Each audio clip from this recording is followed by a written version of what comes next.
Langkah-langkah proyek itu memahami proyek penguatan profil Pancasila itu sebetulnya apa itu profil pelajar Pancasila? Mengapa kita perlu eh, apa namanya P5 ini diperlukan gitu. Yang pertama, pelajar itu menjadi pelajar profil pelajar Pancasila. Perlunya proyek penguatan profil Pancasila. Ini memang suatu kebutuhan. Ini sesuatu yang diperlukan. Bila ini sesuatu yang diperlukan dan dibutuhkan dalam satuan pendidikan kita untuk mempersiapkan karakter siswa kita untuk masa yang akan datang, gambarannya seperti apa? Pelaksanaan kita dapat digambarkan sehingga tergambar, sehingga terbayang, sehingga dapat dijadikan acuan untuk sesuatu yang dituju dalam pelaksanaan profil pelajar Pancasila ini. Maka prinsip-prinsip proyek penguatan profil pelajar Pancasila itu merupakan sesuatu yang perlu kita terapkan dalam melaksanakan P5 di sekolah. Sehingga nanti akan terasa apa manfaat daripada melaksanakan P5 ini. Baik itu nanti manfaatnya dirasakan oleh siswa kita sendiri, oleh kita selaku guru, ataupun satuan pendidik kita, bahkan orang tua, wali murid merasakan manfaat daripada hasil karya, perbuatan, aksi nyata yang dilaksanakan oleh siswa kita di sekolah.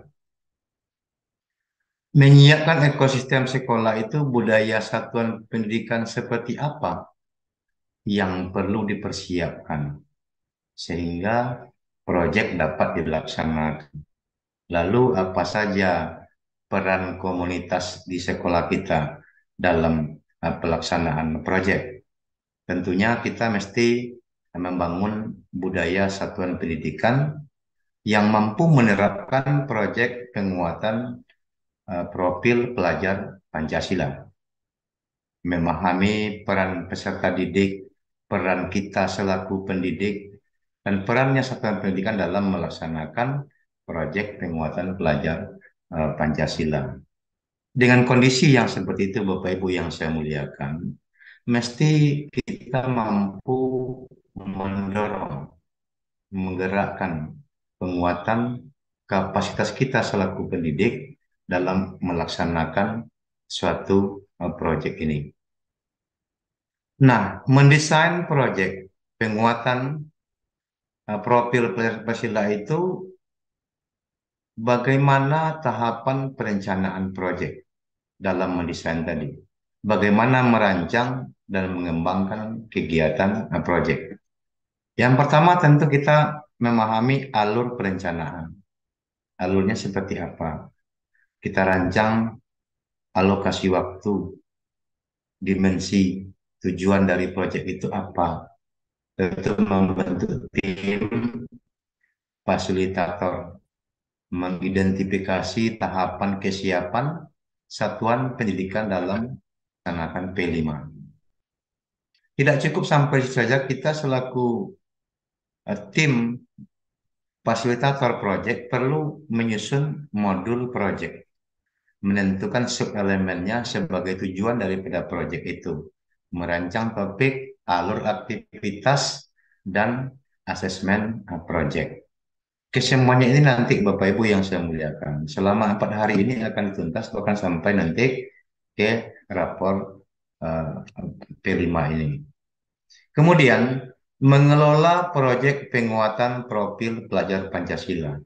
Bagaimana caranya agar proyek itu berjalan dengan lancar? Apa saja yang perlu dikuatkan? Apa saja yang perlu ditingkatkan oleh tim fasilitator untuk memastikan proyek berjalan dengan baik? Yang pertama, mengawali dengan kegiatan proyek. Mengoptimalkan pelaksanaan proyek. Menutup rangkaian proyek, mengoptimalkan keterlibatan mitra. Ini sudah masuk ke rentang bagaimana melaksanakannya. mengawali kegiatan proyek. Proyek itu kita mulai setelah dirancang, setelah tinggal pelaksanaan kita kemudian optimalkan pelaksanaannya. Siapa yang melaksanakan? Ya kita selaku guru Bapak Ibu yang kami muliakan. Menutup rangkaian kegiatan proyek ini nanti diadakan semacam pameran. Ada menutup rangkaian kegiatan. Jadi kegiatan proyek ini tidak habis di kelas begitu saja.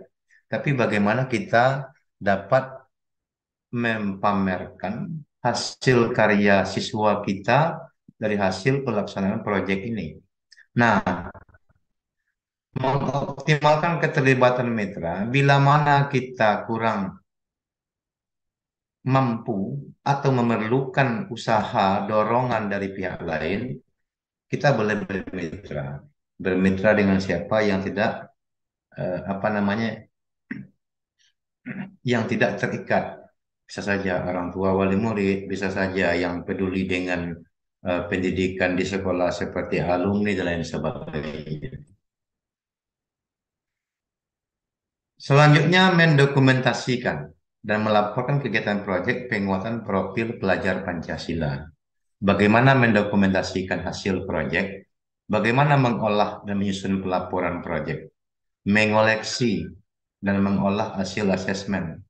Mengoleksi ya kita dokumentasikan sebagai bukti, kita bisa saja kita videokan sebagai bukti bahwa ini kegiatan itu sudah berjalan. Apa tujuannya? Nanti jadi bahan evaluasi bagi kita bila mana pengambilan atau mengoleksi gambar, foto, dan lain sebagainya kurang bagus, nanti untuk kedepannya dapat diperbaiki.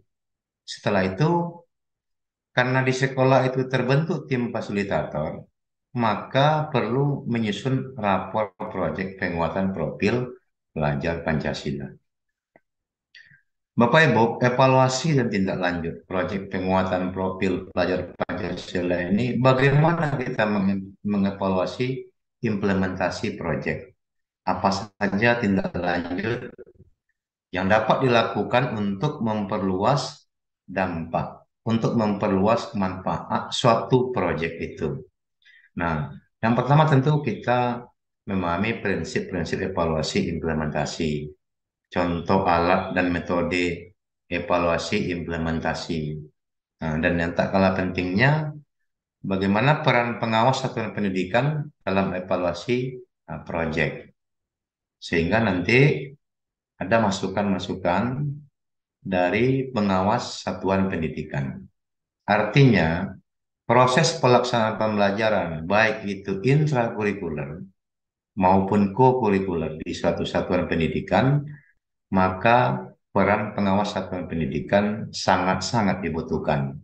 Dalam hal ini tentunya dalam memberikan suatu evaluasi kepada P5 atau dalam melaksanakan proyek. Nah, tindak lanjut dan keberlanjutan. Adanya tindak lanjut dan keberlanjutan. Keberlanjutan itu selalu dilaksanakan secara terus-menerus. Karena P5 ini oleh siswa dalam satu satuan pendidikan harus tuntas ke semua tema itu. Kemudian, dengan nanti adanya siswa yang tamat, kemudian masuk lagi, maka P5 yang belum diikuti oleh siswa baru, ke depan mereka akan mengikuti.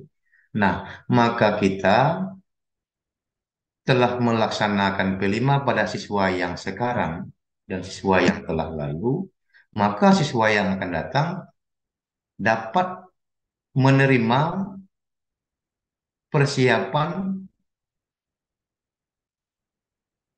atau koleksi proyek yang kita miliki ini. Walaupun proyek itu kita sesuaikan dengan situasi dan kondisi di sekolah, maka kita sudah punya persiapan-persiapan. Bila mana hal ini sesuai, cocok dengan siswa yang akan datang, maka persiapan-persiapan ini dapat kita berikan kepada siswa kita.